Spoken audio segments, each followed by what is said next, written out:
And we're live. And hopefully everyone's got audio. Hey, hey. Yay. Oh, yeah. Get my mouse out of there. All right. So here's our desktop. And Matt can see that because I'm streaming that to Matt. So hopefully it will, this will all work. So a ghostly Matt has joined us. I'm a mat hovering above a mat.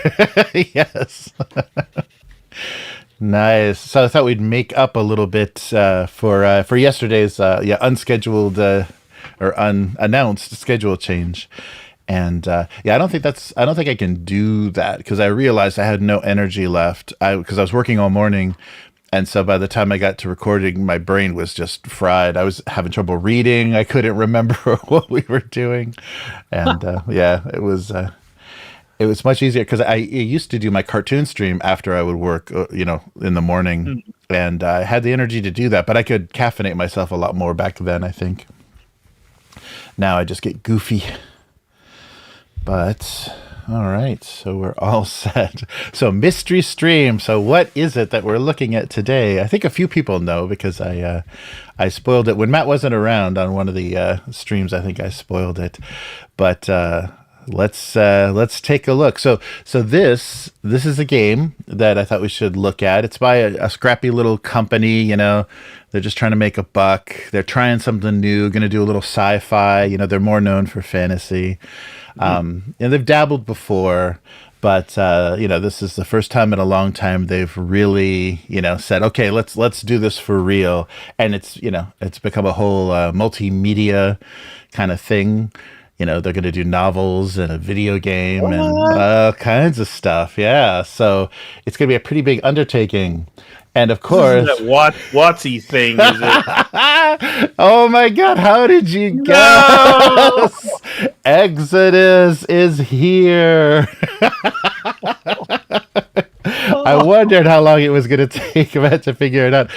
So I ordered this. If you were on their email list, they gave you like a link to pre-order this, and it was only $20, like $28 for this giant book. So it made me think, because that's not how they price their D&D books. Their D&D books are $50, $60. They're pretty hefty. So it made me a little curious, and it doesn't seem like they're taking it that seriously, like as a game. So I thought it'd be interesting to take a look at, and I thought this would just be one of those weird artifacts that they're more focused on making money from the game. They just kind of threw this out. They threw this together just because they're known more for tabletop. So I don't know if this is ever going to gain any traction, ever get any support. So it might be one of those weird little artifacts of, gaming history. So I thought, what the hell? I'll see if I can get my hands on a copy of this. And and it's not 5e. That's the other thing that's weird. It's, of course, so I don't know much about it. So we'll discover together. I believe it's D20, but it's not like 5e. So 5e can't do everything because it can't run Exodus. Can I just say that subtitle is raising my blood pressure? Yes. What, you don't want to become a traveler? What? That's a very new concept. Yeah, it is really, in typical like Wizards of the Coast style, it's just, crapping all over the past. It's just like, we're going to use that. Yeah, there was never anything called Traveler in the history of tabletop, so we're just going to use that. And this is I'm sorry. No, go ahead. This is like someone from Wizards of the Coast. Terminator time traveled to me in the 8th grade and just pushed me over and pointed at me and said, "Ha!" Right. Yes, this is very. Oh, here now that we've revealed, we can put the logo in the corner. All right, yeah. So we'll take a look at this today. So they are doing an actual play. The head of the design of the video game was the GM and ran a session of this, and it's weird. It's the thinking behind it is weird. It's got kind of a weird generic look. Like it doesn't have a really distinctive style. Yeah, it's very, very generic. So I don't know what they're really going for, because it is the several of the people that are involved are former BioWare Mass Effect people, and especially the lead designer was a big Mass Effect. I think he was actually there all the way through Andromeda. So yeah, he was, he did several Mass Effect games, and now he's doing store brand Mass Effect. I don't know. And it may yeah. What's that? If I had known, yes. I would have recommended we bring Will in on this one. Oh, okay. So that there was someone here that didn't have like venom in their bias. Yeah.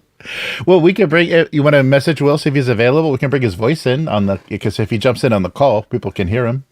I'll message him. I doubt he will, but we'll see. Okay, special guest. All right, so let me get the plastic off of this so you stop seeing all the cameras and lights and everything. Yeah, and this was supposed to be. They promoted this.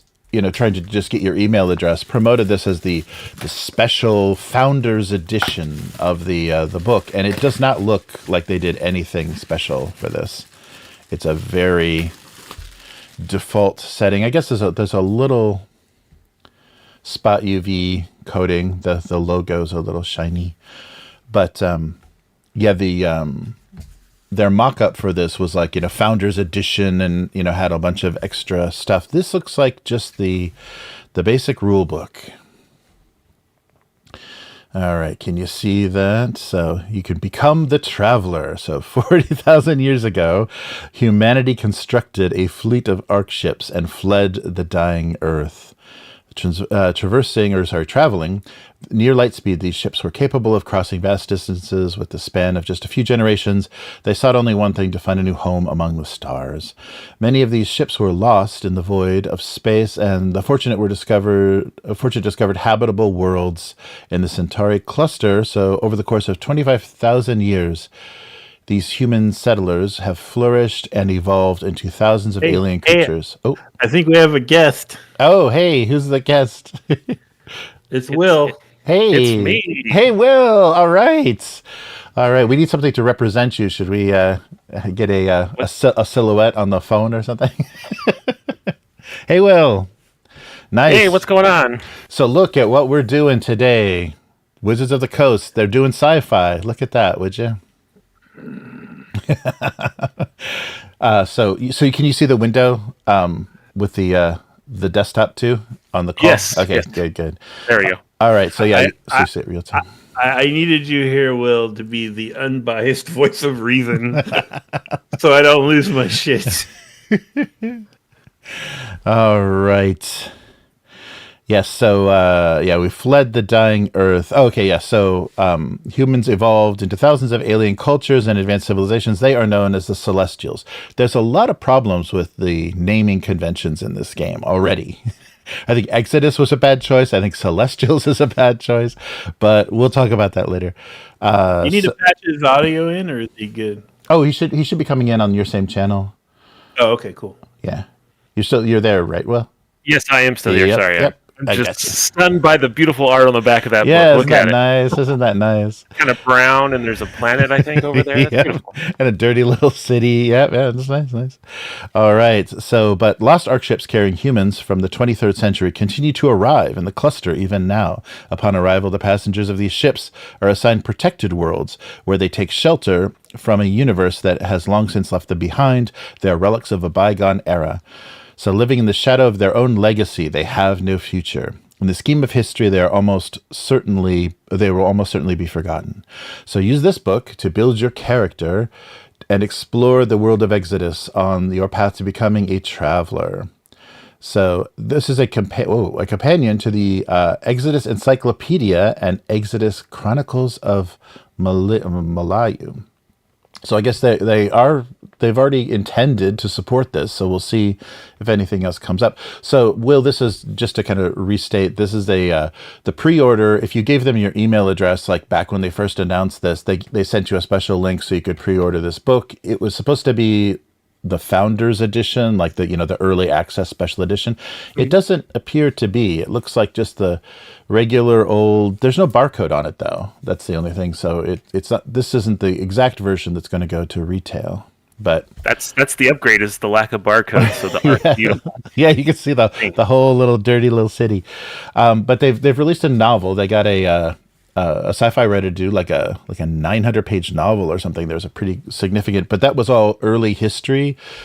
The setting for the tabletop game and the video game is kind of later history, where you arrive and everything's been going on for millennia, and you just kind of have to slot into the world. And of course, their big mechanic, the big theme is time dilation.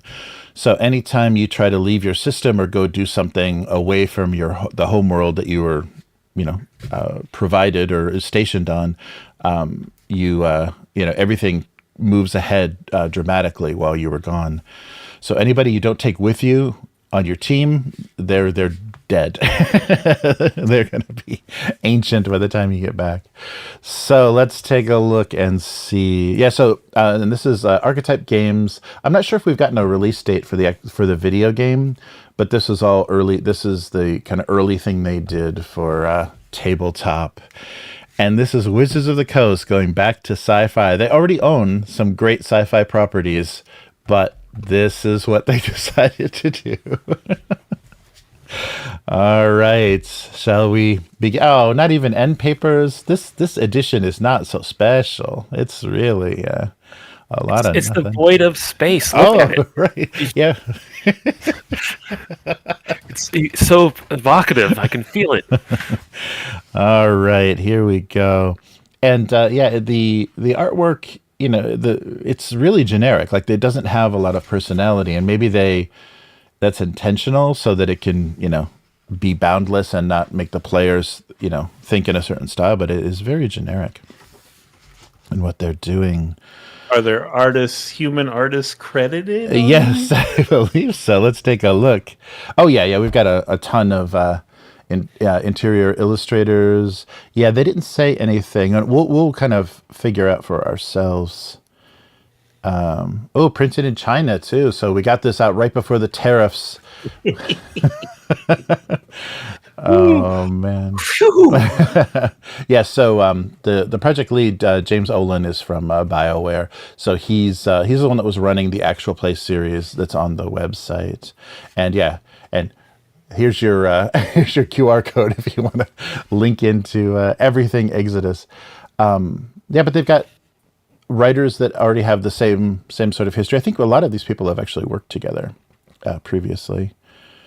So, and the definition of Exodus, it's not Moses leading the Jews from Israel, from Egypt to the desert. It is a departure, literal or metaphorical.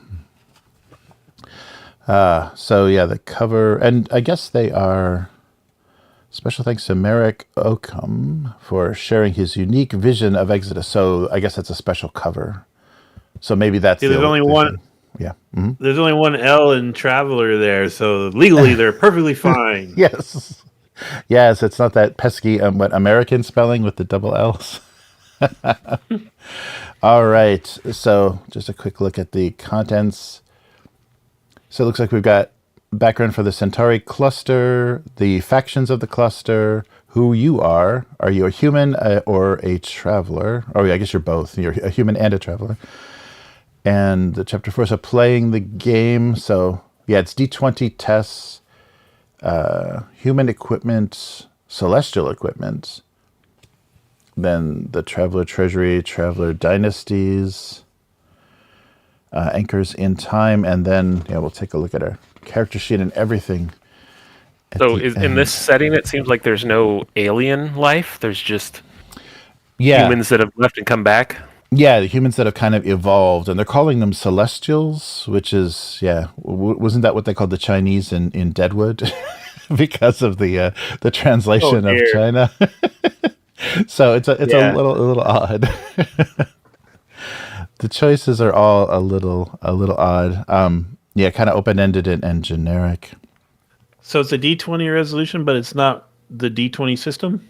Yeah, it's not the D20 system, or because they don't have, they're not crediting any, 5th edition or anything. They're just saying, maybe it's its own thing. So that's why it made me feel like this is just kind of a little side project, a little pet thing that the designers wanted to do. I don't think this is going to have, it's not going to be a product line. It's not going to have support because it just doesn't feel like they're they're giving it the full, the full treatment. And it came out, so early days compared to the video game. It seems like they would want to play test this behind the scenes, and as the game developed, get everything in there, because they couldn't have been finished writing yet, well, you would think. So we sail on the edge of light speed, where time moves differently. As each day goes by, years pass. For those we leave behind, our service, our sacrifice, discoverers of worlds, seeds of hope, break empires. We are the travelers. That's the Traveler's Creed. All right. Oh, so there's a mention of D&D in here, so let's just take a look at the preface. So by the time I joined the team to help create the Baldur's Gate franchise, I dedicated years of crafting adventures for Dungeons & Dragons. An avid dungeon master, I was deeply immersed in the D&D universe, and cooperative storytelling, a hallmark of the game, became a core principle in all my projects. I believe the games should be experience should shape the players rather than stories told to them. Recently, I took a break from video games. Yeah, he retired with Jesse Sky on a role playing. I collaborated with Jesse Sky on a role playing book to reignite my passion for tabletop. The experience reaffirmed my commitment to staying grounded and creating new tabletop experiences, regardless of where my career led. When I returned to video game development and began on Exodus, I knew a tabletop component would enrich the franchise. I gathered the game's stunning concept art and collaborated with talented writer Peter F. Hamilton. Yeah, that's who wrote the big novel, the intro novel, and then Adrian Tchaikovsky.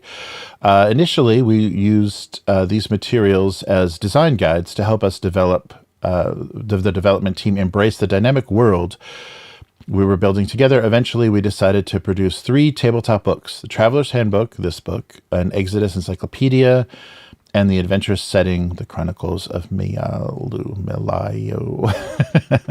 I am excited to see how you, the players and game masters, explore and weave your own amazing tales in the Exodus universe. Like our beloved tabletop RPGs, Exodus offers a rich, varied setting filled with incredible locations, countless mysteries, ripe for storytelling. To all the travelers out there, enjoy the journey. So that's James Ohlen, the head. So is Adrian Tchaikovsky credited on the as a writer? I don't think so. Oh yeah, no, he is. Oh wow. Yeah, so he's done a lot of he did Children of Time and a lot of notable sci-fi. So that's a good name to have. Nobody jumped out as far as the artist. Nobody jumped out at me from Mass Effect, but there could be very well in there. But it's strange. It's so generic. So I wonder if this was part of the deal. If he said, "Okay, I'll work on this, but we're doing a tabletop. We're doing a tabletop version." Okay, because yeah, he's James Ohlen is pretty gray. He's pretty salt and pepper. So I think he was done, and they just, WotC backed up the money truck, or Hasbro backed up the money truck. So yeah, the book isn't bad. It's not. I mean, the paper's pretty heavy. It's, as you can see, pretty glossy. So it's bound okay. A little bit better than some of the D&D books, and it's really chunky too. Like you can see, it's probably like 400 or 500 pages. 300. Yep, about 300 pages. Wow. So pretty, I guess, because of that heavy paper. All right, so here's them working on the setting, and they've already another setting for a war game. So AT-43 did this concept already in a very kind of interesting and disturbing way, where there's human factions, but you actually are dealing with this weird biomechanical alien faction, and those are actually humans. Those are the humans that left Earth and through time were mutated. So yeah, this has appeared before, but in a much more maybe body horror kind of horrific way. This seems to be a little bit more they're enlightened and just bastards. And maybe it was a way to get around like colonialism and stuff. They were trying to kind of switch it up. Humans, they screwed themselves. They colonized themselves again, and then they evolved. So here's all the timeline stuff. There's a lot of art in here. That says, and it looks all human made. I don't see any weird textures or anything. Yeah. Picture the That art reminds me of what's the name of that artist? There's that artist that did a lot of covers for sci-fi books in like the 80s. Mm-hmm. And there was always this real fluid kind of motion look to the ships that he painted. Oh, I can't remember what his name was now. But that's the vibe I'm getting from that. Nice. Yeah, and I guess that would be pretty inspiring. Like, you're working on this setting, you want to do a game, and you have access to all of this, pre-production art, all of the art that went into, the design for the video game. So you have access to a ton of, paintings and sketches and drawings. So here's the Celestials. So they're very, very recognizably human, but just evolved beyond hairstyles and. Yeah, is that clothing or what is going on the picture on the left? Yeah, I think so. I think it's supposed to be very form-fitting clothing. Maybe you just grow into your, fashion is just a biological production. Yes. So this is basically all what they use basically as concept art for the game. Right. Is that what we're thinking? Exactly. Yeah. So this book is filled with just the concept art, and they'll probably do even more of that in the encyclopedia. So they're going to do, how some video games even do that. I think there's been like an Oblivion, like Elder Scrolls, and other popular settings. They'll do a book that's just the background, and it's just all the concept art and then all the writing. Probably, kind of a modified version of their game Bible or their world Bible that they put together for the development. And that's probably why Matt wanted me to be the voice of reason over here, but we'll see. I think that's the reason why it feels this way, though, right? This is all concept art. Mm-hmm. So it's something supposed to evoke a concept, but not what I would think of as being like the like this image right here. Yeah. I don't know if this is concept art or not, but it's very straight on. It's like the previous picture of the Celestial, whatever it is. It's all very like, okay, here's all the stuff you need, so you can build off of it and do your own stuff as artists. So it feels more clinical, I guess. Yeah, and it's yeah. No, that makes sense, and not locked down. It's not kind of locked down or stylistically coherent. Yeah, it's just kind of suggesting stuff, and also color palettes and stuff. Oh yeah, and then so there's various types of celestials. So some of them are disgusting and evil, and Matthew McConaughey told us all about them in one of the trailers. I still can't believe so. A game and a video game and a tabletop about time dilation, and so they said, "Oh, who's the guy from Interstellar? Let's get him." Yeah. And it's just not very inspired. It's just like, what's already been done? Let's just do that.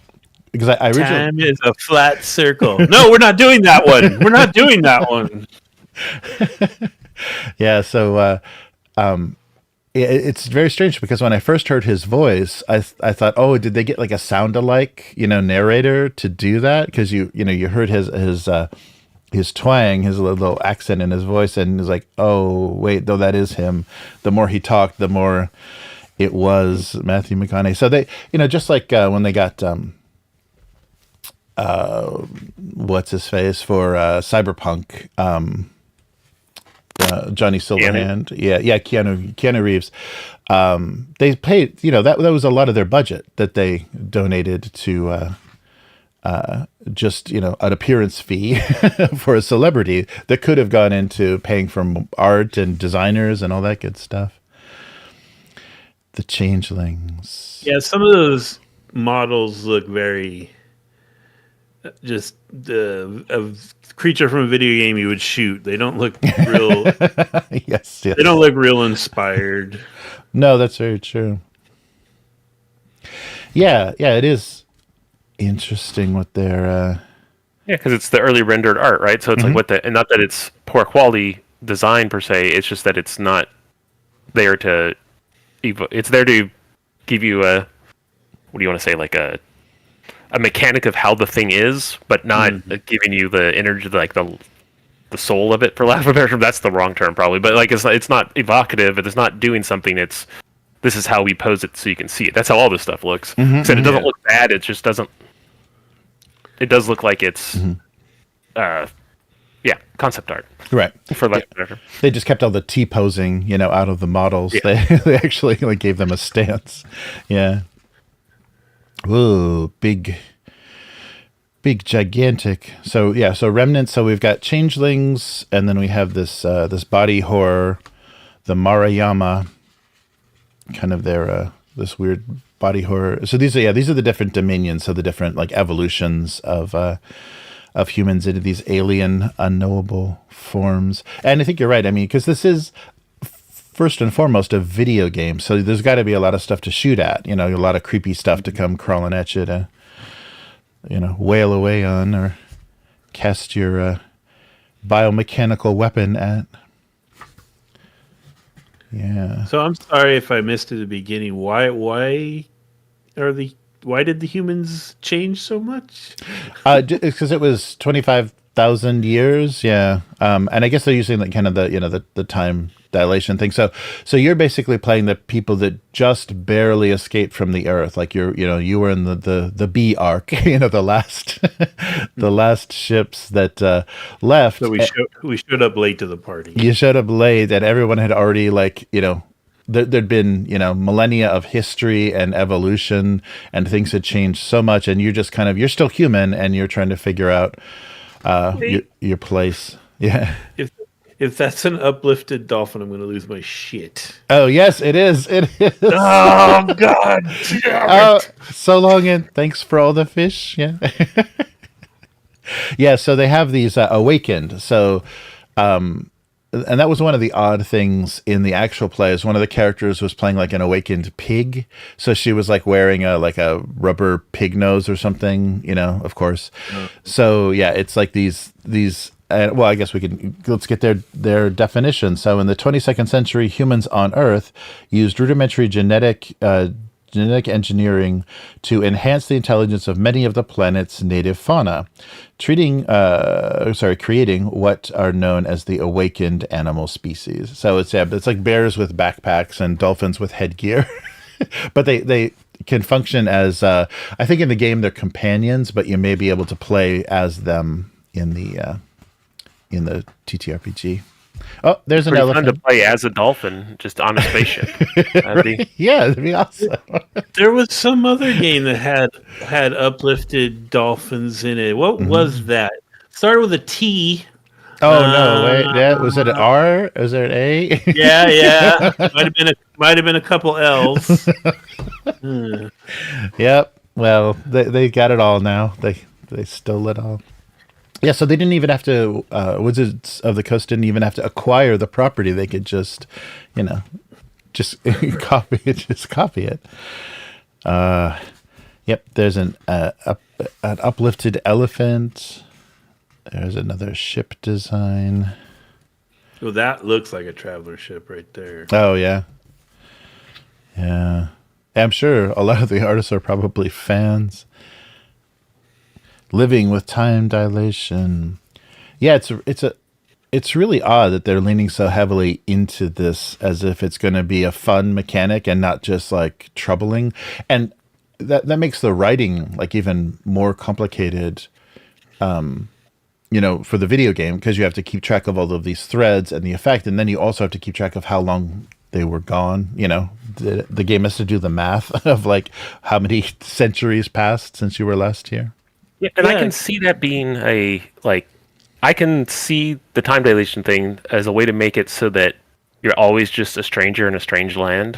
Every time, we're here, we show up someplace, we do some stuff, and we're travelers, adventurers, we're going to move on. And when you get there, it's well, you can never go back, right? It's I can see that as an adventure thing. I don't know if that's what the direction is, because it seems like they have a lot of set cultures and stuff like that, or at least maybe by art, but maybe that's just supposed to be some of the wacky stuff you can find. I can see that being a cool, always pushing people forward mechanic. I don't know if that's what's in the game, but my thought is the wilderness adventure, but that you can never go back to town, right? It's you're always just on the frontier for you, and it's I guess at some point you could be well, I guess we're staying on this crazy planet with giant cyber humans on it. This is our home now, or we keep adventuring and we find the next all dolphin land and hang out there for a while. Right.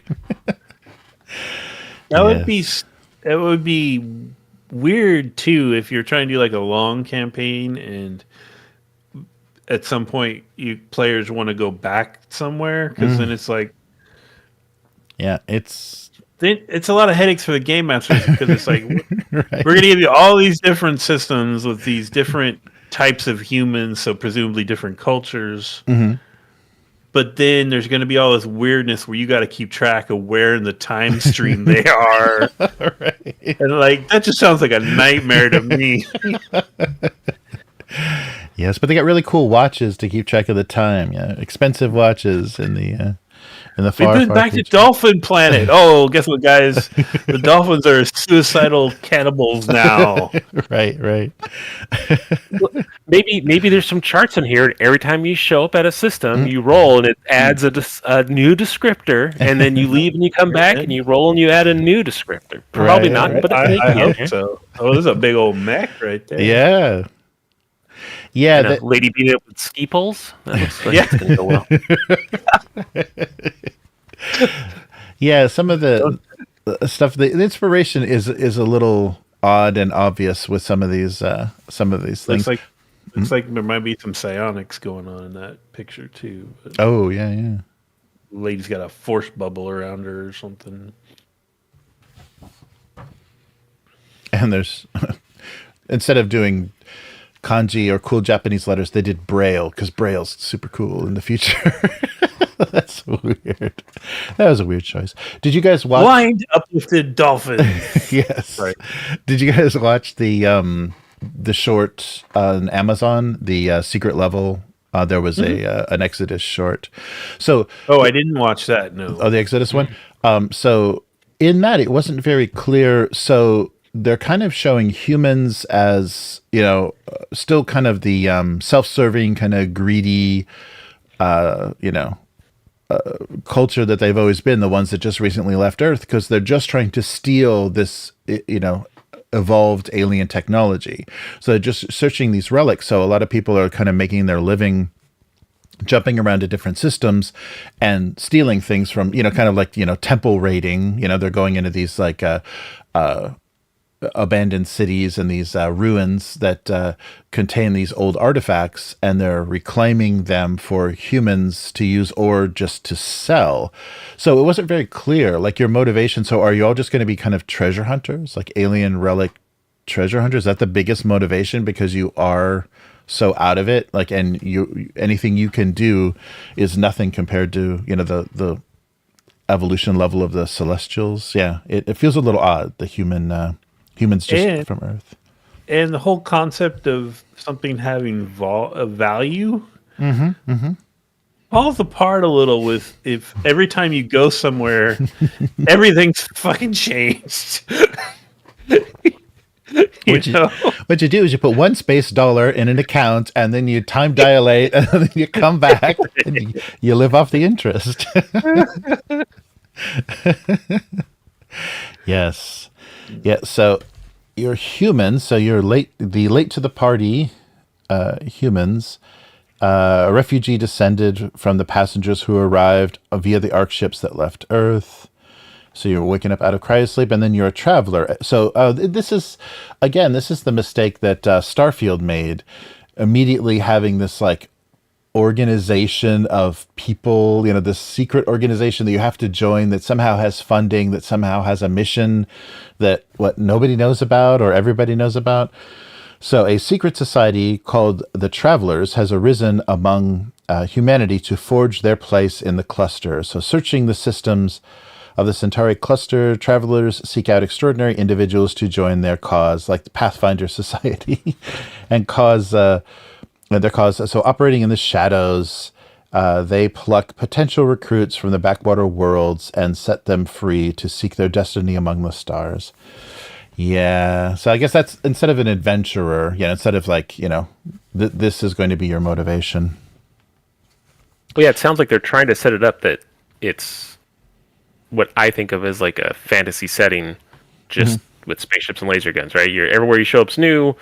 you're treasure hunting in old temples. You have a blaster gun now instead of a wand type of a thing. Yeah. Yeah, and for those who have never played Traveler, there's a thing that most characters get a membership to in Traveler called the Traveler Aid Society. Yeah. Which facilitates your traveling. I see.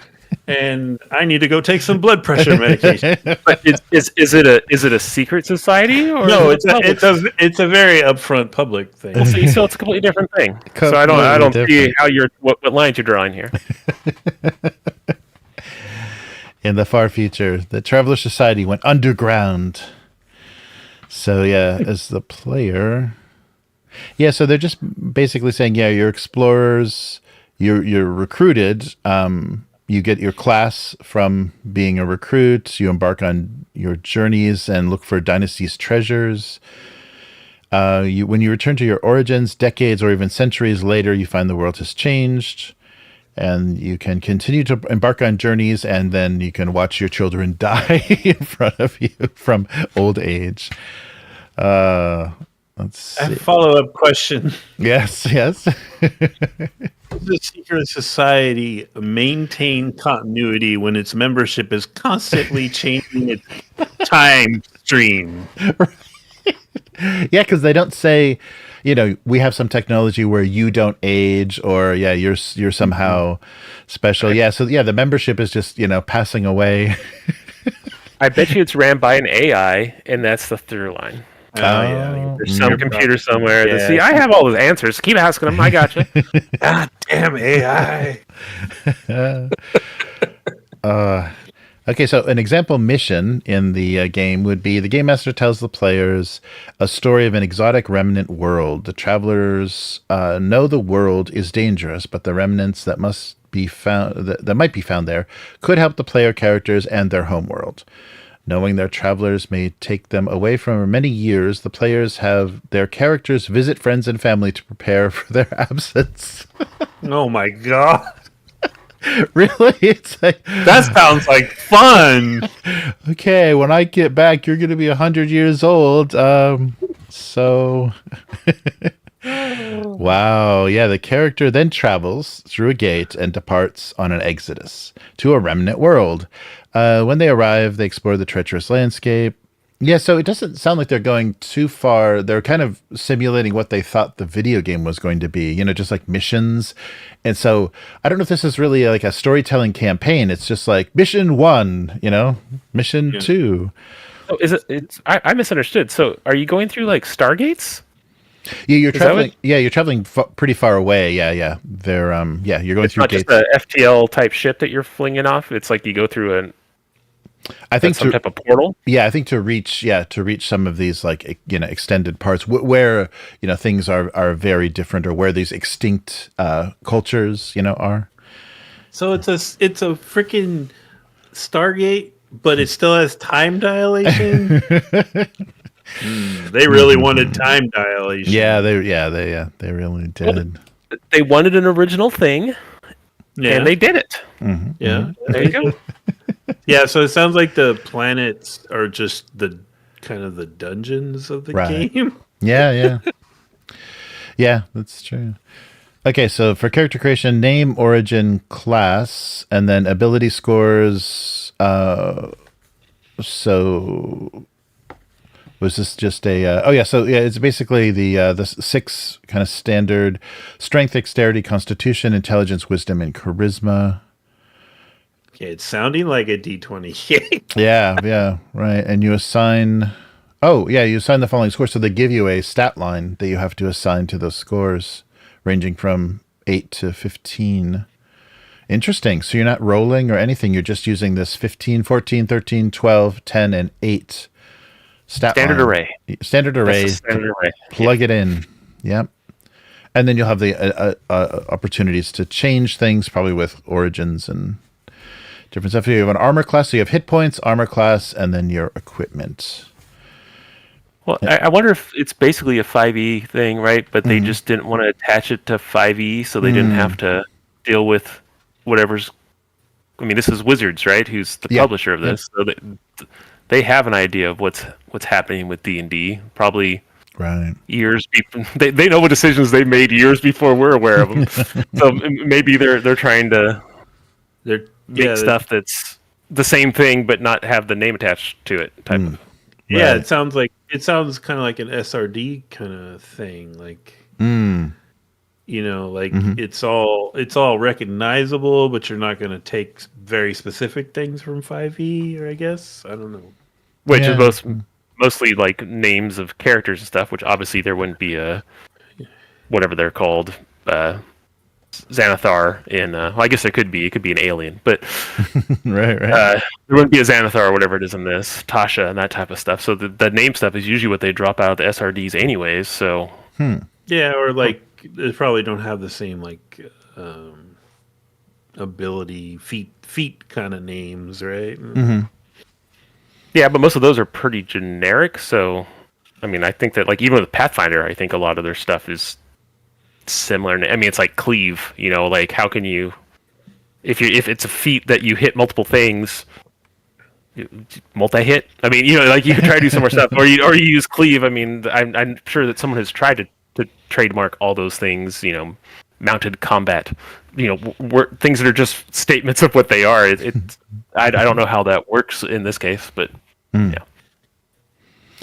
Yeah, this is interesting. So I guess their origins kind of like, you know, backgrounds. So archaeologist, criminal, detective. Okay. That would, and then grifter, hotshot, inventor, soldier, and spy. So that assumes a lot of political, governmental, a lot of structures that do you have that? Fall apart. Yeah, that would be extinct instantly. I'm a spy for, you mean that empire that fell 1,000 years ago? Oh, right, yeah. Yeah. You see, being a detective and like, I'm going to solve this murder mystery. When I get back and it's 300 years have passed, I'm going to figure this shit out. Oh dear! Wow, yeah. So everyone's human, and that was a big thing I think in their Q&A. Is everyone's asking, can you play as a celestial? Can you play as a awakened? Dolphin. As awakened dolphin. So right now it looks like they're trying to force you to be human. So here's you'll get ability scores based on the origin. You'll get ability score bonuses, and then skill proficiencies. Things like history, insight, deception, stealth, insight. I will give them props for calling that one class criminal. I feel like in mainline D&D they would be afraid to call a class criminal. Yeah. I mean, like we have a rogue now instead of a thief. Yeah, it's a rogue. Deception, persuasion. Hotshots are piloting and streetwise. Inventor is electronics and mechanics. Soldier is athletics and medicine. No firearms. Skill proficiencies, deception and electronics for the spy. And then here's our classes. Who's he spying for? Yeah. How will it remain relevant? This is killing me. I've got all this intel. Nobody has any use for it, but I'll write a history book about the secret goings on of this fallen society. All right, so the classes. So when you think of famous heroes in comics, fantasy, and science fiction, they often start with a job or a role that is interesting. So when you join the Travelers, they pinpoint your talents and that you have and how these talents work. So if you have an affinity for mechs, you will be a cataphract. If you have a bond with the Silicate, you will be classified as a daemon. When you are manipulating remnant technology, you're a prodigy. And when you have an affinity for the Awakened, you'll be a ranger. Oh, that's right. Yeah, the rangers get the Awakened companion. So if you want that dolphin, he's going to be your best friend, but you're probably not going to be playing as him. I'll just have a wheeled cot a wheelbarrow I can drag him around in. The tank's too heavy. You can't carry that thing. So it's just... The ones in Traveler have custom spacesuits. Yes. Oh, jeez. This isn't Traveler, Matt. This is something completely different. So this one, it's a wheelbarrow. Yes. So when you're doing travelers, an elaborate constellation is inked on your skin. Oh, so you get body art. There we go. That's the other. For what? For what reason? This genetic tattoo is invisible until you flex your muscles in a particular way to view your constellation's details. As you travel across the cluster, the constellation is constantly expanded to map out every star system you visited. So it's a growing body art tattoo of every place that you've ever been. But it looks so cool. Just for shits and giggles. I guess, yeah. So maybe it's a way, yeah. So your constellation level. So when you increase your constellation level, you can choose to increase. Oh, so that maybe this is XP. This is how they're going to do experience. Yes. So you can choose to increase one of your ability scores, pick a new proficiency with a skill, and work with your game master to determine a story that describes your improved ability and your cool new body art. I want barbed wire around my both of my arms.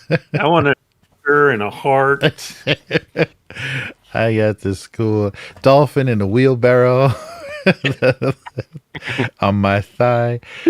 Yeah. So that's their leveling system, the constellation, and then they'll break down the individual. Yeah. So you're going to be a character in a mech suit, which was kind of weird and annoying. They had a little clip on the video game. So the person in the suit is just constantly screaming over your comms. So it didn't look like a very fun character to play with or to include in your party, because they're just like yelling and screaming, in your ear from their suit, from the radio in their suit while they're like demolishing everything. Nice. So it looks like the armor is like the class problem, just from how the art's set up. Yes. Anyways. Yeah, it definitely does. It's not you're a pilot. It's like, no, your whole thing is this mech, probably. So you're just improving your armor as you level up, kind of thing. Yeah, I think so. It looks like it, because it's like weapon mastery. You get a mech archetype. Extra attacks. You can vent. Use this action to vent additional heat. Oh no! It's like BattleTech. Your suit accrues heat, and you've got to vent your heat, or else you'll probably overheat. That looks like fun. God damn it, Exodus! Is nothing sacred. I wonder if they are just trying to do simulation of all of the video game mechanics. Like game mechanics were first, and then they're just trying to make it make sense in a D20 game. Crazy. So here's all your suits. Wow. So even within that, you're an assault, or you're a scout, and then operating. So you can play BattleTech in Exodus. This is so cool, man. They got it all. Here's the living weapon, the Damon. Yeah. So that person looks like one of those weird changed humans. Yeah, it does. I think it's just a person. Yeah, because you are slightly. I guess that's what the Traveler Society recognized about you, is you are already slightly affected, or you have an affinity with one of these weird technologies. Yeah, because this is definitely some sort of silicate. So yeah, you've been kind of infected with this thing, the silicon based thing. So you can just change your arms and things into weapons, and so shadow, sword. Yeah, basically. Yeah, look, no spacesuits. You can just be naked in space. That's a huge advantage. Oh wow. Yeah, so it's pretty cool to just naked in space. You're either the proto-molecule monster from Expanse, or you're a real ugly Princess Leia. Yeah, that's right. Princess Leia. The Prodigy. So yeah, this is you found a bunch of cool junk that shoots at people. I was hoping it was going to be a 90s electronic band. Yeah, right. All right. So yeah, Prodigy archetypes are Lancer, Shaper. Yeah, so you just got a bunch of junk. And then the Ranger gets the cool animals. Wow, that is a big white tiger. What is that? Yeah, I think it's huge. He's got a sniper spotting scope. He's like, no one will ever see me under this giant tiger. Oh man. Well, he wasn't the first thing I noticed in that picture, so it's working. Yeah. Everything is huge. What is up with the scale of these animals? Yeah, I guess they have. Yeah, they got to be monstrous because I guess just having a normal sized raven, they just get picked off immediately, and I don't know, or they can't fly. You can't fly around on them. Maybe they're all transportation. All right, so your companions can be a bear, a boar. They're just gonna, they're not gonna let you just kind of come up with your own animal. A canine, a frog, all right, a raven, and a gigantic tiger. So no dolphin after all? Damn it. No, that was just concept art. Yeah. I guess you can discuss with your game master. How would we implement the dolphin? I really want the dolphin in the wheelbarrow, damn it. Wow. Okay, so anchors and time dilation. So you've got a best friend and you have raised a child, and the two most important people in the world are your spouse and your child. So everyone is married, everyone's part of a of the family unit. You've got a mentor, you've got a parent, you've got siblings. I guess though you have to for this to even mean anything, you can't be a lone wolf orphan character. You have to have these like connections with a bunch of refugee humans. But what does it matter if you leave and they're dead? I don't. You will be sad. I'm having trouble with the value of this background. Maybe the jumps are more like 10, 20-year jumps in general. Maybe that's what's going on. Yeah. So then, hopefully it's not. Yeah, it's just years instead of decades or millennia. Or you have to you come back and it's a grandchild, and your wife's, who you left, so she's had other kids, and it's some ancestors of hers that you meet. Right. Yeah, right. Yeah. That's very strange. I guess, and it's like in D&D, if every time you went adventuring, you had to explain what you were up to your family, make excuses to the in-laws, take some time off from your job, and then go dungeon delving. Yeah, it's an interesting thing. And I can appreciate, in terms of it being a D&D, like this is fundamentally looks like it's mechanically going to be D&D, I assume. Mm-hmm. Like D&D, of all the times I've played, very rarely is anyone married, has kids, or family. At best, they're the heir of some house that they're on the run from, or the cliche thing is my whole village was killed by orcs or a dragon or something, and that's the impetus for me being an adventurer. I appreciate the fact that they're trying to give you stuff, but yeah, it feels like this is if it's like D&D where it's about killing stuff and taking their loot, which sounds like what the main story is, but then you're trying to do a heart-feel, like, family thing that you spent, like, your session zero, whatever you want to say, is going to be building out your family, your relationships, and then the whole point is, like Matt was saying, the very next thing you do is go, F all that stuff, I'm out of here, time to do adventuring. It feels like, I mean, I guess I'm trying to put a positive on this, right? I guess it gives you, while you're adventuring, something to fall back on and be like, oh man, I sure do miss my wife. She'd be 135 today. I wish I was there for her birthday. Like, yeah, they just want you to do that Matthew McConaughey scene in Interstellar where he's like, seeing his grown-up daughter and just crying, just like bawling his eyes out and just like, oh my God, I can't believe I'm trying to save Earth and I left her behind. So you have to do that every session. You have to just like burst into tears at what that's true. Because you go on an adventure and then you go back and return everything, and then it's like, okay, now we're waiting another 5 years. You rebuilt your life. All right, you ready to go on another adventure? Let's do this. And you off and go. You can. Everyone you know is there when you get back. All right. Time to reestablish. Let's repair those relationships. Sounds like that secret society is maybe just glorified Tinder, Every time you come back. You gotta freaking hook up with a new person. Yeah, and then ship's got to hold like a decade's worth of birthday presents and anniversary presents and souvenirs from every part of the universe. Wow. All right, so here's the rules. So playing the game, cluster hits hard, and you need to know how to hit back even harder. Otherwise, you won't make it. Okay, so D20 tests. You want to roll high. You add modifiers, you apply circumstantial bonuses and penalties, and you compare it to a target number. So, yeah, the target number is a difficulty class. The target number attack roll is, they use armor class. And they've got, advantage and disadvantage as well. So, yep, very, very 5E, maybe just, and proficiency bonuses. Yeah. So and they'll do. But there are also. So it's D20, but they use everything D4, D6. Yeah, I think because they showed like hit dice.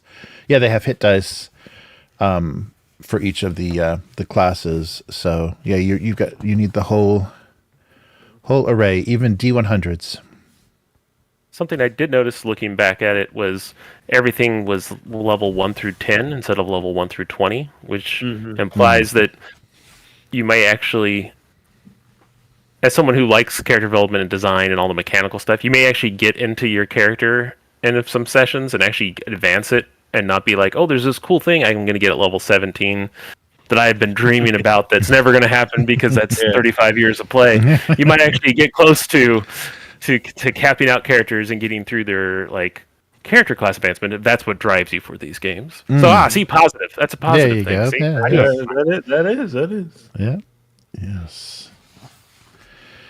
So modifiers. Yeah, looks like the very standard. Looks like similar to 5E. Ability scores are the same. Yeah, so the range for the difficulty class looks very similar. Yeah, very easy 5, 10 easy, medium 15, hard 20. Nearly impossible is 30 on a D20. And then the skills are acrobatics, astronautics, athletics, botany. That's super specific. Culture, deception, electronics, genetics, history, insight, mechanics, medicine, perception, persuasion, piloting, stealth, streetwise, and zoology. So how would you look around the room? Insight is wisdom. I guess perception. Yeah, perception. Passive checks. Interesting. Oh, here's spelling out all these skills that I just read. With everything gets an illustration, though. This is a very heavily illustrated book. They did have a lot of concept art. We've got tons of stuff to go with, and then saving throws. An attempt to resist an explosion, poison, a special weapon. In your movement, you've got your base movement. Playing on a grid, ranges. Flying, jumping. Creature size. Yeah, so I wonder if they're going to... I don't know. I wonder if this is going to get any support at all. Because, the game designers, they want to do these 2 other books, but this may be it. This may be all we ever get. Then environment. Well, one was an adventure book and one was kind of like a Monster Manual DM's book. Is that what the 2 other books? They just called it an encyclopedia. So maybe it would go through more details into what kinds of things you would find. Maybe the remnants, the technologies and stuff. So is the general conceit here that there's only... It's more like a Dune. There's only Earth-based life forms on these planets. I mean, they've changed and modified, but they seem to all be Terran in origin.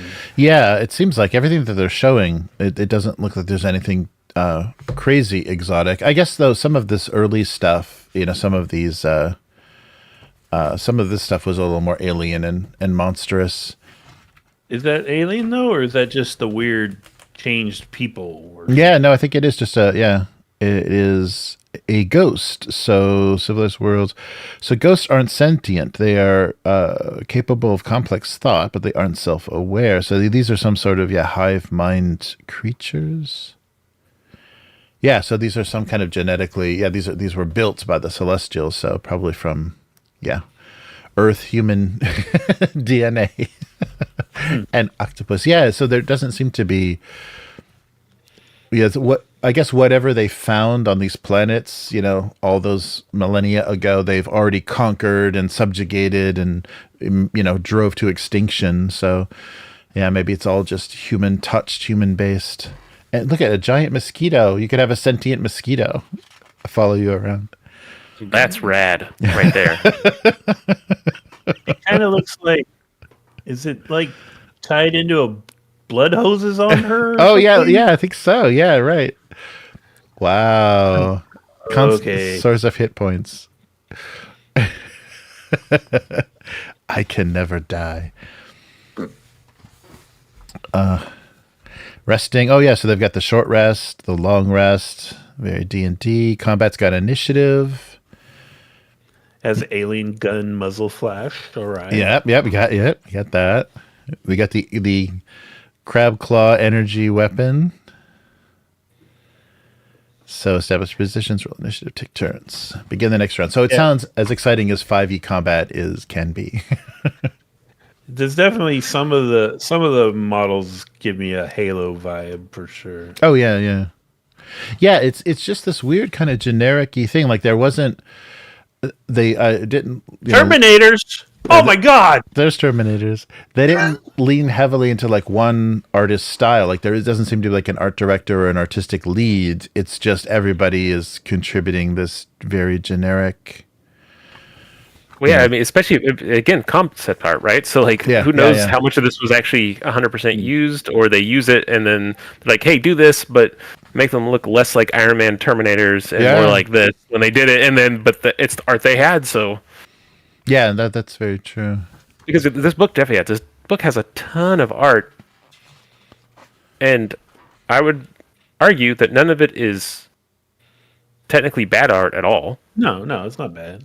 But it's also none of it feels like you're saying it doesn't have a like a theming through it, so it does feel very like kind of open. It like you're saying, it's probably they had a bunch of art and then this is what they used as concepts and then they built more stuff off of it. So do we not have the second gen concept art where they say, cool, take this and this and this and add this thing's arch to this spaceship? Or yeah, it definitely doesn't seem like a shared world. It's a lot of different visions. But there's a bear, a gigantic. Look at that guy. Yeah, he's huge. They just want you to have a bear fight with your mech. Yes, yeah, right. A bear and a mech fighting it out. Yep. So there's unconscious and death saving throws. So yeah, very similar stuff. Temporary hit points. And then the conditions list: blinded, deafened, grappled. All right, so here's the human equipment. So this isn't all the cool stuff. This is the boring stuff that you brought with you. Your communications. Yeah, right. A stick, a rock on a stick. Well, now we're gonna get some generic vehicle models from the game. Oh yeah, the alien. Colonial Marine the transport. APC. Yeah, right. And that one ship in the upper panel there is very dropship-y looking. Yeah, that's funny. Oh, so the currency and economy. So you arrived on these ships and you immediately established a banking system. So the technology of celestial fusion generation has effectively plateaued after 10,000 years. The stations are essentially the same. Thus, electrical generation forms are a universal constant. The cost of producing energy in the celestial domains doesn't vary. Therefore, manufactured goods are measured in terms of watt hours required to fabricate them, and these products have an intrinsic value assigned everywhere in the cluster. So there are treasury coins and imperial coins. So that's how they get around the value of things changing is because they're saying that it's an energy-based economy and the energy technology has stagnated, so nothing's going to change in that sense. Right. Yeah, it's like Star Wars, right? Like technology, it's hit a wall, and you can't. We figured out how to jump through the stars, and then that was the last step. And then after that, it's been been almost the same thing for thousands of years. Yes, cold fusion is out of our reach, so we're basing it on watt hours. Yeah, interesting. But doesn't that mean that there really isn't, like, you can't be a merchant then, because do things have different values? I guess they might have some scarcity, like they can only be manufactured in certain places. So you still could be a trader or a merchant, taking things to distant colonies. There you go. Something had 10 million watt hours of time put into it. Do you want to wait 10 million hours for it to get made, or do you want to buy it by giving someone 10 million batteries worth of watt hours? Yes, that's true. Aegis suits, scav suits, climbers suits, wet suits. What I'll do is I'll have my wife and my mentor and my son work on that, and then I'll go jump around Stargates and come back and see how it went. Yeah, how you guys doing on our little home business there? We got so I'm sorry, I'm hopping back to them. So the Stargate things are these Stargates, as I'm thinking of the Stargate television show, on a planet, or are these like the Mass Effect big gigantic things in space that are fleeing spaceships across the galaxy? I bet they're jump gates. Yeah, they're just like a way to move faster, so they don't. So along with your time dilation, you don't have to factor in like travel times. Like staying in cryo sleep. Maybe they're physically flinging you, and that's why it's time dilation is. This page, hold on a second, Jeremy, because I had to go to. It's kind of pixelated on the Discord one, so I'm looking at it on the YouTube one. That looks like AI art to me. Oh yeah. I mean, I could be wrong, but that really looks like AI art. Yeah. Some of the hand positions are. It has that weird. Well, it just has that weird. Uncanny Valley plasticky look to everything. Right. Like it, and the background. I'm not saying it is. Don't sue me, Wizards, but it looks like. Oh, they would never do that. Come on, this is Wizards of the Coast Hasbro. This isn't their social media accounts. This is and concept artists do use a lot of copy paste, and they're repurposing a lot of stuff they're grabbing from other places. So concept art is already a lot of digital mashup stuff. But yeah, you're right. It's weird they're doing blurred backgrounds and has that look and feel. Traveler suits. Well, humans got a lot of suits. Because every place wants to kill you. Right, yeah, because you got all these environments to deal with. Exploration gear. But we should live stream the Predator trailer after this. Yes. Yeah, so there's a lot of equipment as usual. And here's all our weapons. So we've got blades and drones and explosives, heavy guns, pistols, rifles, shotguns. I wonder, are they just using regular old armor class for this? Yeah, it looked like it, yeah. It's gonna get that gets even less good. Yeah. When you have like all sorts of different types of weapon technology and stuff. Yeah, that's true, because they do have they got special ammo, so let's see if anything is like. I wonder if all the power suits and everything, if they all have their own hit point pools or something in this game. Yeah, that could be. I mean, maybe not because they want to make it easy, but. Yeah, it's weird. And they're still doing slashing, piercing, bludgeoning, heat, cold. Huh. Yeah. Yeah. See, that's what they changed. It's fire and ice in D&D, not heat and cold. So. Right. Yeah. I mean, They still got claymores. Look at that. You still got claymores. They certainly do. You can't get away from the claymore. Well, it's fusion energy, claymore. Those are both peak technologies that don't change over millennia. Doesn't get better. How do you rate face towards enemy in Braille?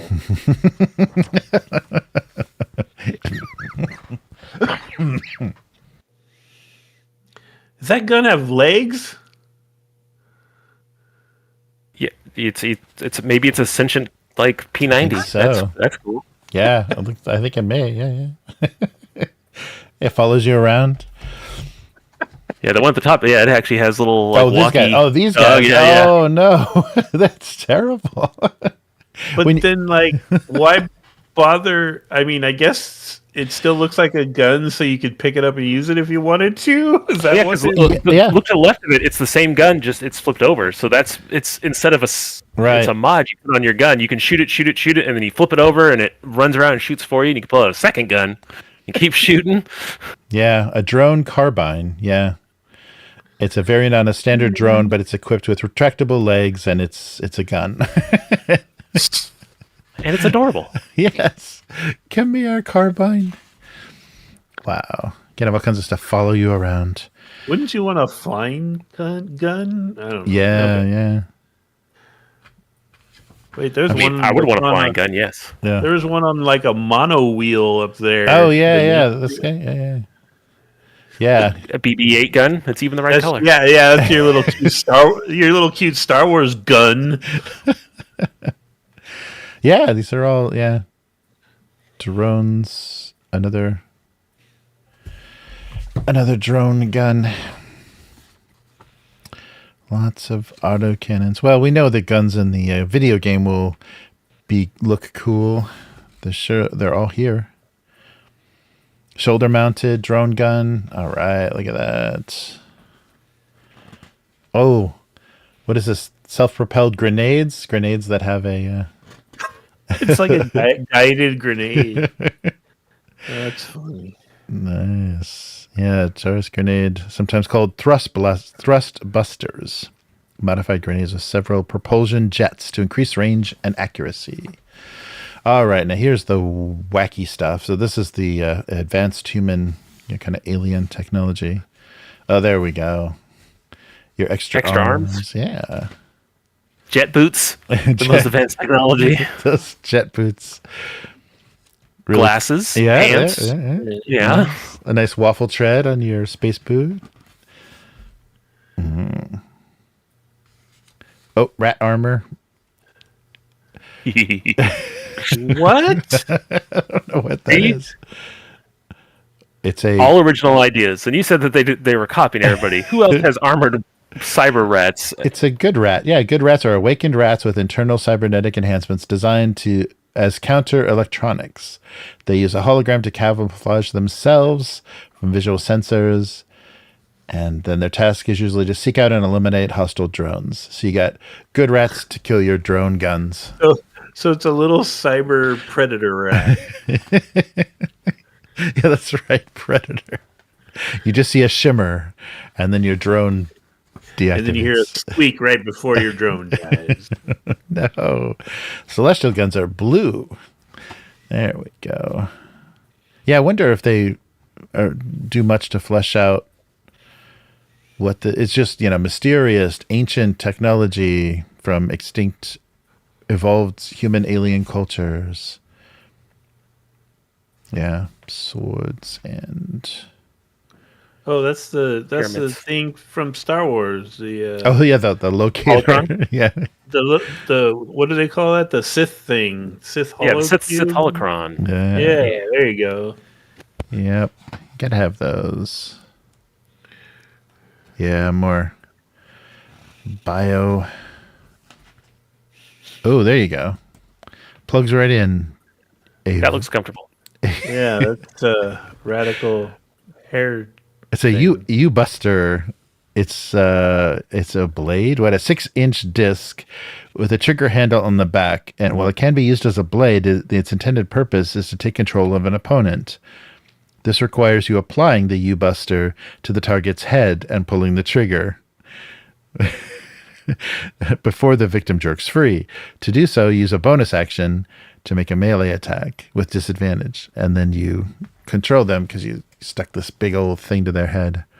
Sci-fi charm person. I like it. Yes, yeah. All right, and here's the treasury the Travelers Society will provide you with. So they've got their own Aegis armor. Everyone's got all kinds of armor suits. Yeah, so you're just going to be all... More suits? More suits, yeah. But these are the official Traveler brand. I don't know. Engineering gunsling. I guess it's just to give you additional proficiencies and abilities. Lots of suits. Oh, casters. Casters are glove-like devices that bond to the wearer. Most function like ranged energy weapons. Okay. Arm lasers. And your different enhancements. Yeah, I think it's just a way to give... They come in different colors. Yes, this is the green line. We got the blues. The Traveler guns. Was that like a lightning gun or something? What was that? Yeah, they're all kind of... It doesn't say that they're... Yeah, energy damage. 5d8 energy damage from a gun blade. Well, that sounds like a lot. That's a lot. But I guess if you have 100 hit points, it's not that much. But right. And this normal stuff. This giant energy blocking shield on your armor suit, and the designs are just they're kind of weirdly derivative. It's like you've seen them before. You've seen them in Halo or something before. Yeah, that one, the top left, looks very Halo. Mm-hmm. Yeah. It's funny. a green flamethrower. Wow. Seems like all the technology is either green or blue. Hey, that glove has purple on it. Oh, that's a unique glove. Iron Man glove. Right. Yeah. All these little embedded things. Yeah, so it's kind of weird, but I also kind of get it, right? Because it's like, one of the things I always struggle with a lot of modern people's interpretations of role-playing games is they're looking at it through the lens of video games. Mm-hmm, mm-hmm. So they're always trying to spec things out and always trying to get the next thing, to kit up. And that's what all this is giving me the feel of. It's like, oh, I want to get to the such and such suit and the such and such gun. And it's like, that feels very video game. So props on that, I guess, but I've never liked playing a real role-playing game that way. Mm-hmm. So it's kind of a turnoff for me. I don't know. Yeah, it is. I think it is. It owes too much to the design of their video game to actually be its own thing. Just replicating it. So these are reading like magic spells. So these are the live stone things. So these are energy stones and things you can shape with your mind, but all of these are reading like a spell book. Shaping and shield and snake and seed. For let's see, what word could we use instead of eternity stones? Right. And if you collect them all and snap your fingers, 2/3 of the people disappear. 2/3. Wow. Yeah. Alien bug stuff. There's a lot of doodads, a lot of gadgets. Yeah.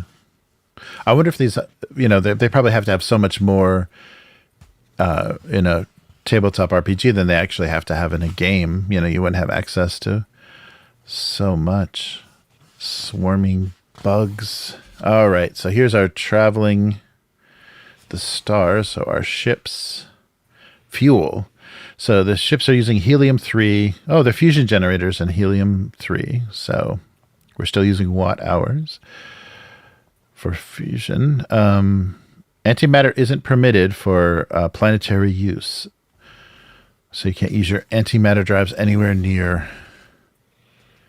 I guess that checks out. I don't know how you regulate that in timey-wimey space travel, but it's a gentleman's agreement. No one won't use antimatter in atmosphere. Okay, we're cool. Move on. Let's see. Oh, here's gates. Yeah, there we go. Yeah, here's our gates. The gates of heaven. So the Elohim paths are the primary means by which the celestials transit through the cluster. The interstellar transportation network is accessed via the gates of heaven, massive artifacts. So I guess there's already an ancient extinct race created this gateway, this system of gates, constructed and maintained by the Elohim. The gates are ring stations that span several miles in diameter and orbit outside the habitable zones. Yeah, so you're just jumping one gate to another. Yeah, each gate has a twin, so Kind of like Mass Effect. yeah, you're just jumping gating. But there are dead gates. Periodically, they enter a state of hibernation that can last for decades. So they give you a way to close off. Things become isolated. So terminology. So we have 6 days to prepare for Exodus. It's not enough time. Our ship has entered the gate's gravity well. Countdown to Exodus. T minus. Okay. So this is the terminology you can use when you're headed into a gate. So here's the ships. Yeah, the design is just kind of all over the place. So, okay, I found the artist's name. If I don't want to make you flip back, but if you notice, some of the ships were a little more realistic looking, and they had they kind of stood out from these other ships because they have very clear like paint patterns, like blue, white stripes or yellow, red stripe. That I'm curious. I really doubt he worked on this, but that's an artist named Chris Foss. Okay. Christopher Foss. He's a British guy. He did some of the concept art for Jodorowsky's Dune. Oh, right. That's right. Yeah, he was working on the early Nostromo designs and stuff too. And like his hallmark was always that color pattern paint jobs on his chips. You know. Yeah, I think he was. Probably inspired a lot of these current concept artists. But yeah, I think he's may not be working in video games. But yeah, I know who you're talking about. And I think he's probably pretty old now. So yeah, I remember. Yeah, and they were that was the interesting thing about the Nostromo. They were kind of dueling designs the whole time, and then they ended up not using anything because Ridley Scott had his own ideas about what everything was going to look like anyhow. So there's a lot of probably beautiful work that just got archived. Maybe it's in this book. Yeah, right. Wow, yeah. And that looks very 2001, that top one. Kind of cool. Yeah, a lot of... Yeah, like this. There is you go, definitely like Christopher that. Foss. Yeah, that's very Fostian. Foss. Yeah. But it's Foss with one S. Yeah, yes. Huh, yeah, just a lot of cool designs for sci-fi. Yeah.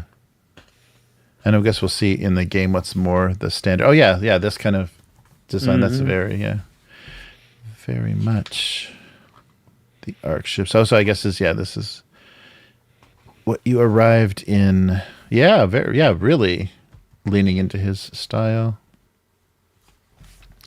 I just see McDonald's in that. Just the yellow and the checkered. I don't know. Somehow that. And you know what's funny about that too? This is a fun fact from my my watching F1. Did you know that a 1 millimeter thick decal on an F1 car can produce measurable air drag in a wind tunnel? Wow. Yeah. That's crazy. Yeah. So you gotta, your sponsors have got to be good. They got to really be paying. Oh, and then the celestial ships. Yeah, there's some really crazy kind of biomechanical body horror ships. These like weird. In one of the trailers for the game, they had. So here's all the dynasties. Yeah, the different. No, I'm getting angry again. Yes. Aslan Dynasty.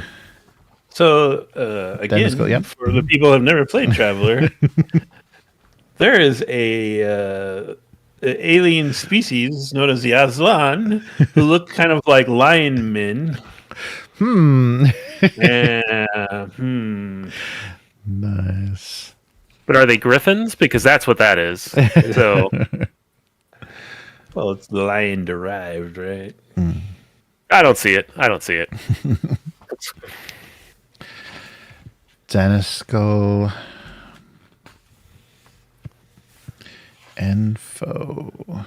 So, are these supposed to be organizations that were on your Ark ship, or are they like? No, these are things that develop the dynasties that develop from the Celestials. Yeah, basically the advanced. They set up worlds and colonies. So yeah, these are the dynasties that. So there is a whole strange kind of you can play this as kind of kingdom versus kingdom, or dynasty clashes, because there is a lot of at least in that first novel, the kind of novel that was set up, there are a lot of leaders that have to meet and negotiate with dynasties based on different trade and things. So yeah, you're kind of walking into this, I guess, and it gives you that fantasy element of having a king ask you to do something, or at the head of a dynasty, and then you'll be allied with them. Mm-hmm. Yeah. Oh yeah. So yeah, you get benefits. Yeah, from either them being your enemy or them being an ally. Benefits you with vehicles. Characters can select a remnant. Yeah. Characters can receive an escort. Yeah. So these are used to kind of support or oppose you. Yeah, it's very much. I mean, these are basically I know that this isn't a new concept, but this is something that they started with the D&D stuff recently. Is they started having patrons be a big thing for a few books, and this feels like that's almost exactly what they did here, right? I mean, every system or a lot of games have this, so it's not like it's inherently copy and paste, but it feels like that's what they're doing here. In fact, this whole book to me feels like just contemporary D&D, and probably why it's not 5e compatible, right, is that it doesn't have any overlapping classes or anything, so it doesn't use the SRD for design, even though it's using the game itself, and most of the skills and stuff like that are the same.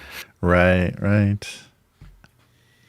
Yeah, and these could even be like the kingdoms or the duchies in Greyhawk, the way that they're breaking these up. Yeah, so the Trent dynasty. So these factions are the Celestials, right? Yes, yeah. What was established by the Celestials. So yeah, but they're a weird kind of mix, because there are kind of more human-looking members. Yeah. So what I've noticed, just tech-wise, I would expect with these like uplifted animals and weird thousands of years changed human things, but there's no real transhumanism. There's not like a cyberpunk thing going in there, which that was they all went through it in their teen years, and now they've worked their way out of it. And that was certainly their edgy period. Yeah. They just don't have the kilowatt hours to support anything like that. Yeah. It's stagnant. They have to wake up in the morning and go to their job. They just can't do it anymore. It's wired internet, basically. Yeah. So anchors. Anchors in time. There we go. This will explain it all. Yep. Sorry, didn't mean to interrupt. Go for it. No. So when you depart on a dangerous exodus, you do so to find what your homeworld needs most. You do it to make life better for those you leave behind, even though they'll be dead when you return. Hey guys, look! I have this life-saving technology. Oh, it doesn't cure aging. It sounds like it is that movie we were just talking about, like the whole, like maybe the setup is you are the hero, and you're like, okay, I'm gonna have to sacrifice my connection with my family and everything to save my people. Yeah. And you come back and say, I found the widget. It's the space god gun that will save us all. And then yes. Yeah, so your choice as an adventurer: when you seek out a remnant, relic, or artifact, keep it as a useful tool or dangerous weapon, sell it for astronomical sums of money, or dissect it to extract powerful technology. I like that second one. you sell it, right? Because everyone you know and love is dead. Yeah, right. You just retire with material wealth beyond anybody's understanding. Maybe there's like a little footnote here somewhere that you put everyone in cryo sleep before you leave, and then you get back and you crack them That's back where open. the transhumanism could come in. If you can put consciousness into machines, then Right. problem solved. Yeah. But the kilowatt hours, man, the kilowatt hours. Yeah. The stagnating power supply is ruining everything. Yeah, so your origin world changes. Oh wait, so is this the are we talking about dilation yet? No, just this is still remnants. So consequences for remnants. Yeah, there will be technological and social upheaval that may alleviate elevate or cast down your world, or on a smaller but less important scale, your relationship with your anchor might see significant strain. So somebody pays you to go do something, then they're like, forget about it. I don't even want that anymore. Been 2,000 years. We figured it out. We don't need it anymore. So it sounds like maybe the one hard and fast rule is that secret society just never dies or something. Yeah, right. Somehow, yeah. It's well, all of them are always going off on missions and coming back. You're all aging at the same rate, right? So it works out. We'll all meet back here in 1,000 years. Let's go do a light speed, and then you go do that, and then you come back. So let's go do a light speed. You sound like the mom from Arrested Development. Go and see a Star War. Go do a light speed. The lucky Exodus table. So you roll on this table, and it represents your effort at checking in with your contacts, spending time with your anchors, and any other downtime activities between Exodus, and you get benefits. So a benefit would be something like you receive nothing, you get 100, or you get plus 25 IC. Maybe that's the XP, or I don't know what is IC. Is that the money? You get an Aegis augment. So talk to your mom, and she gives you an augment for your suit. Wow. Yeah. So it's just some random stuff before you leave. Interesting. Oh, your future history. History is constantly unfolding on your origin world. Important events happen while you journey to the other stars. The DM can roll on the major world event table after each Exodus. So nature could rise, an asteroid could strike, a world war, a terrorism outbreak, a exotic zoo. Oh my God, I got back and there was this exotic zoo. Yeah, that goes into all the... Oh, the world is now home to a massive exotic animal habitat. Species from distant worlds are housed for your enjoyment. Oh, man. That ruins everything. Yeah, so here's all these events. Wow, they flesh them all out. It doesn't seem like they have a lot of mechanical. It's just like a story thing. So your anchors... Okay, so time dilation with your best friend. 0 to 9 years, they have a medical issue. 10 to 30 years, self-destruction. 31 plus years, they are murdered. Depending on your role. They get a promotion, they have a career change, they retire. They have grandchildren. Wait. Is the 31-year one only they are murdered? That's like the only option? No, they could be passed away. They could be at advanced age. They could experience the death of a spouse. Yeah. They could have grandchildren. They could have grandchildren. Yeah, murder. Just don't roll ones. Ones are bad. What's that chart? Is that a D? I can't see. Is that a D20 chart? Yeah, D20. Yeah. Sorry. So that means there's going to be a lot of murder. Right. A lot of people being just randomly murdered. And the fact that they...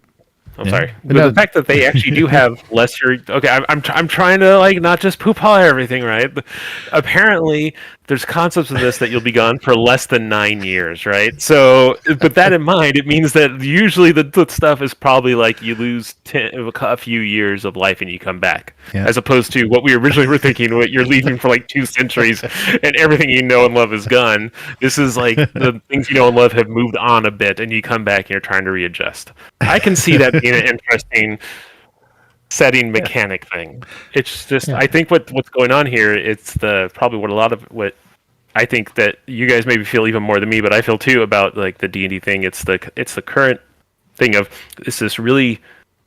It's not D&D isn't rules heavy, but really kind of chunky in terms of combat, and like this is how combat works, and its special abilities in your superhero, and then the fact that there's no narrative mechanics at all means that then the narrative side of it feels completely disconnected from it, and so you end up with like the people who go from like critical role, everything is about character stuff, to other people who are playing it super technical, and sounds like what this is doing. It looks like it's going to have the mission is probably going to be as like a dungeon crawl, like technical thing, and then after you get done with that, you come back, and then there's heartwarming or saddening things that you're dealing with. That there's no roles, no tests, no anything. It's just let's do live narrative stuff. And like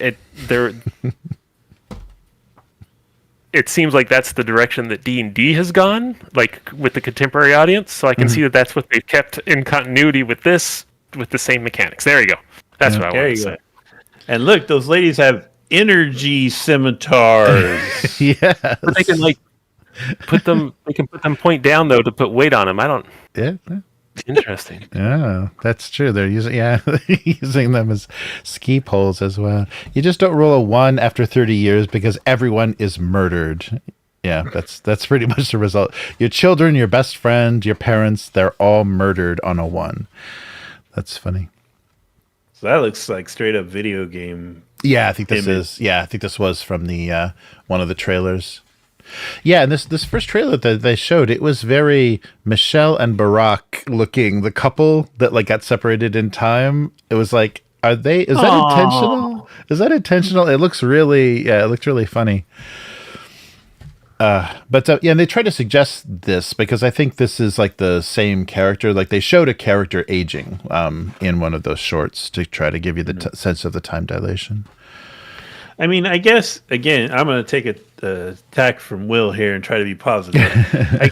I guess as a DM, if it's going to be a very like treasure hunty quest based kind of thing, then throwing out these different options for your players. Okay, well, this one will only be like 4 years of time dilation, but this big score over here is going to be like 25 years of time dilation.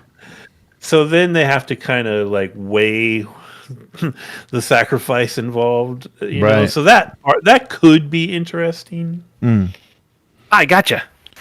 Yeah, and then you'd have to, probably. And then between those longer missions are the ones that, where more time dilation occurs, you'll have to reestablish. You have to find not new parents, but like a new spouse or a new mentor.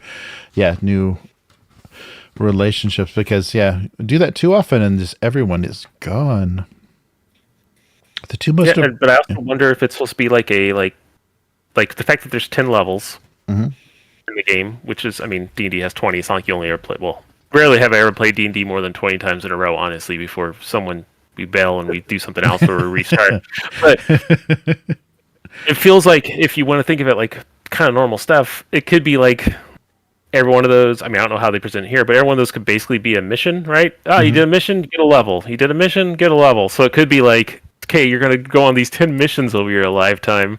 How much of your life are you willing to sacrifice, like you're saying, to get the big score, versus how much are you going to just do? No, I'll just do a 1 year mission 10 times and I'll be rich and I'll go home and live the rest of my life, type of a thing. Yeah, that's true. Yeah, interesting. A very different way to look at, adventuring or missions or whatever. So Anchor Impacts, they've adopted a pet. They have a crisis of faith. Oh, if you roll a certain number, they have career satisfaction. You come home and they're like very happy in their middle management position. I'm glad I'm happy for you.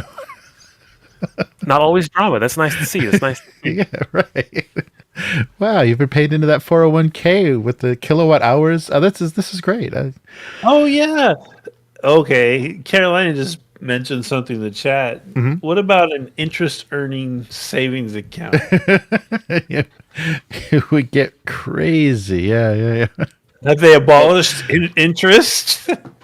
Probably, Yes. yeah. You can't use interest or antimatter. Because if you think about it, you're just storing energy in like a capacitor, so it actually degrades over time. So you can't. Yeah. There you go. So you can't. It's reverse interest. Yeah, the longer you go, the less your money is. Get back before your bank account is emptied. The whole game's designed to make you a soulless space murder hobo.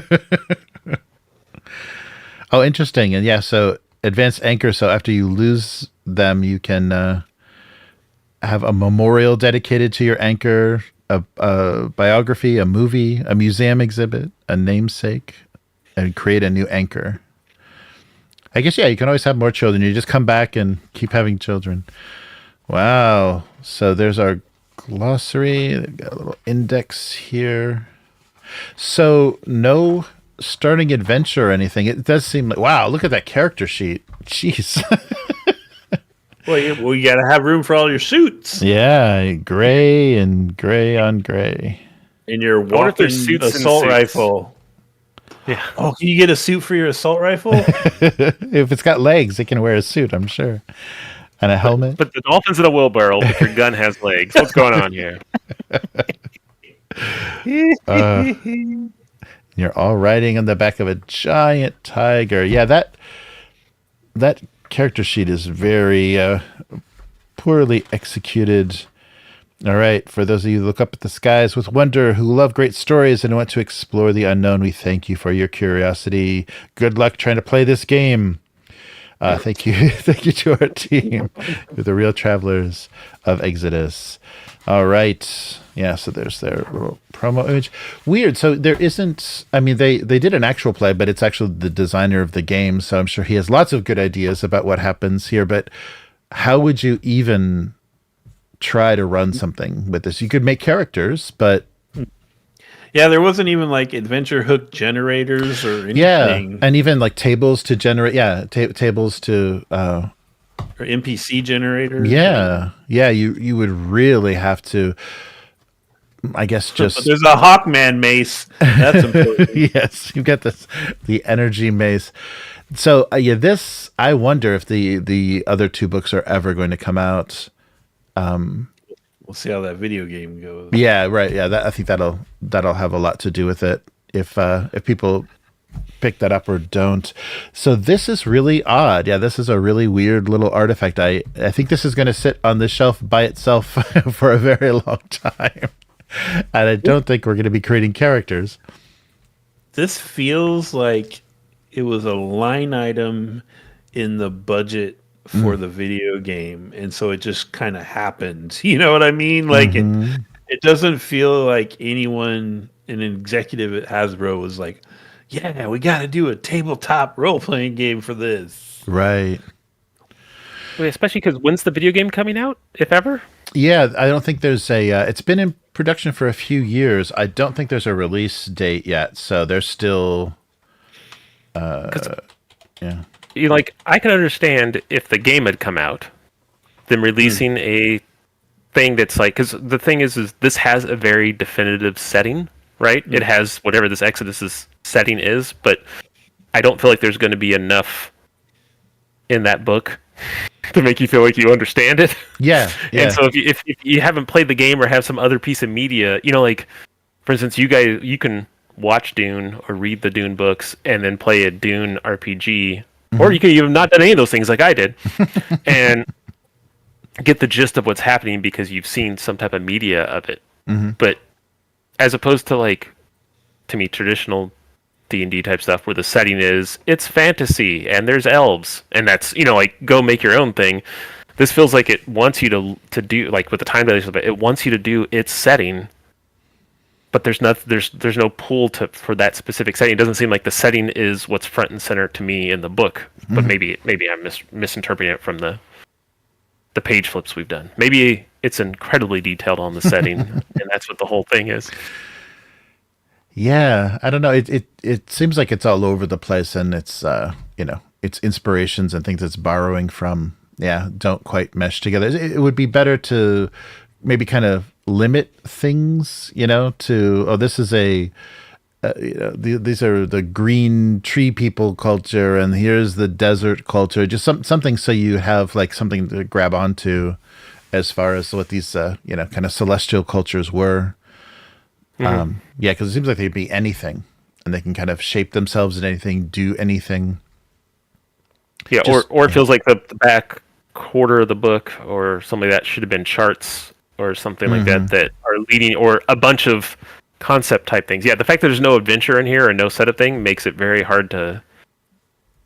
And I don't think that every game needs all the stuff, but because this is trying so hard to be like a franchise RPG based on an IP, that it's the first thing. It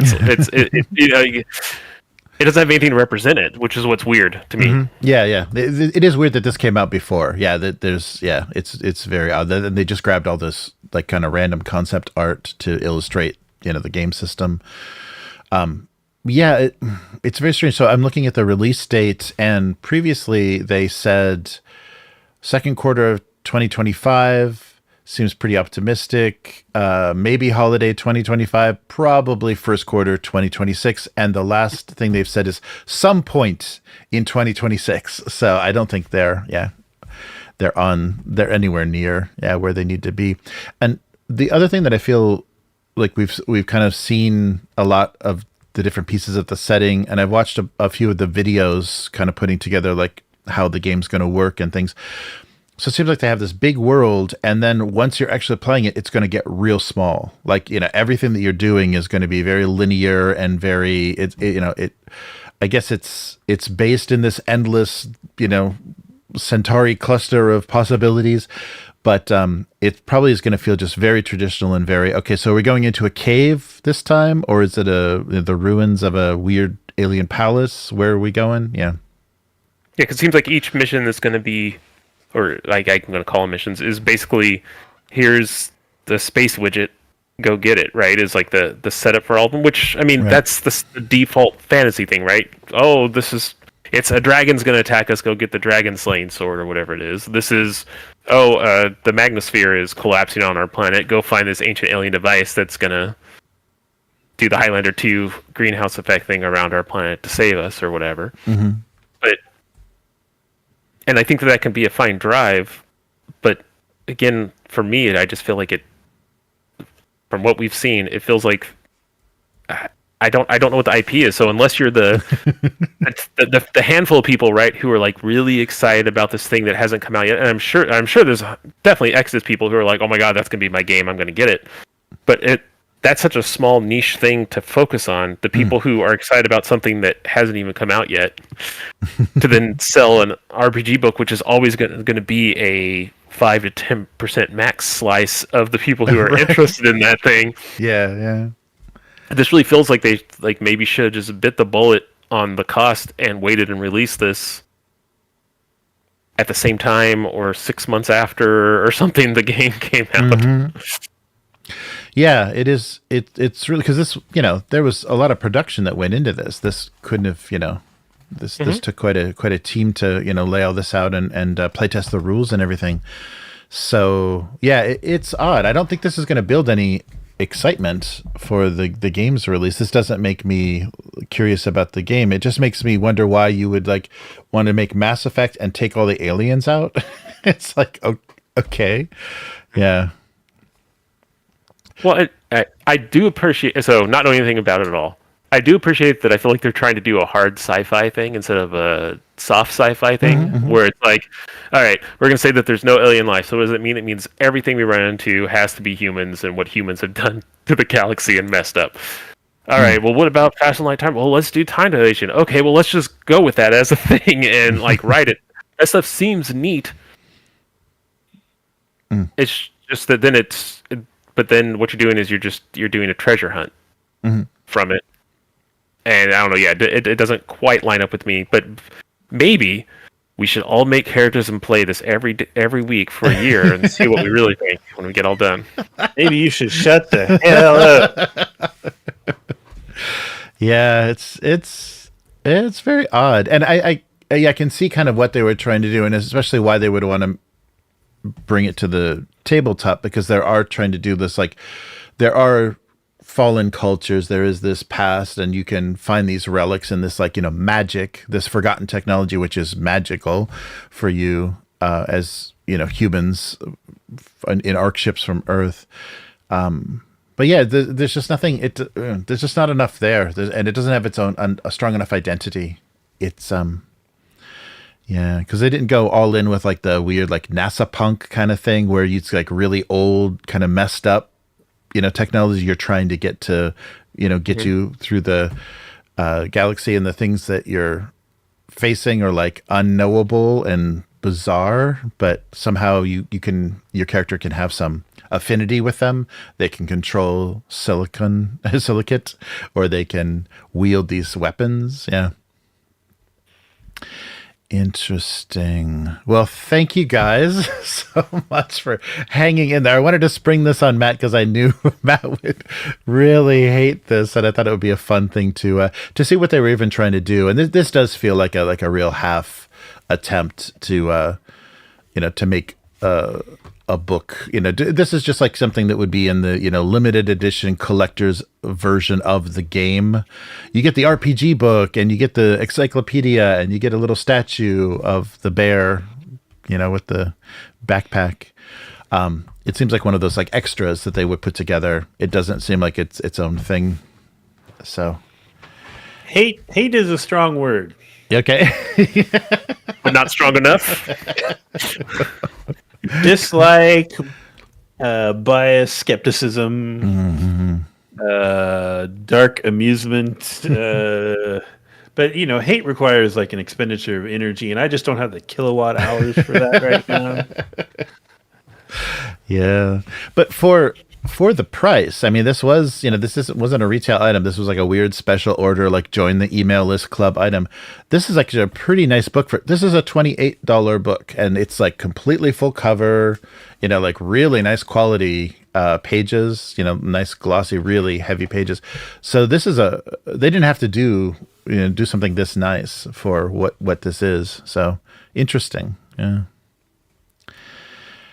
Yeah. So Wizards of the Coast, their first original IP in 30 years? Yeah. Yeah, right here. Here it is. But it's still based off of a video game, right? Right. But WotC owns the studio though. Yeah. This is do they? Okay. Yeah. So this Archetype studio, they own them. So yeah, this is their thing. So they hired all the, the BioWare people, the former BioWare people to do us a Mass Effect, and that's what they came up with. And it does feel like. So, do you think that they were basically, they were hands off, letting these creators like come up with this world and all the concepts and stuff? Do you think that WotC just go do your thing, because they did hire some very experienced people, or did they say give them some parameters or some heavy guidance or review to put this together? I think this was. I feel this, like I said, would be a line item in the budget for the video game. I feel like this was just majorly under the radar. Like there was probably a dude at WotC who greenlit this because a dude at Hasbro said, "Yeah, all right, whatever." I feel like this was really like under the radar, just kind of came out, and there's going to be no support. Yeah.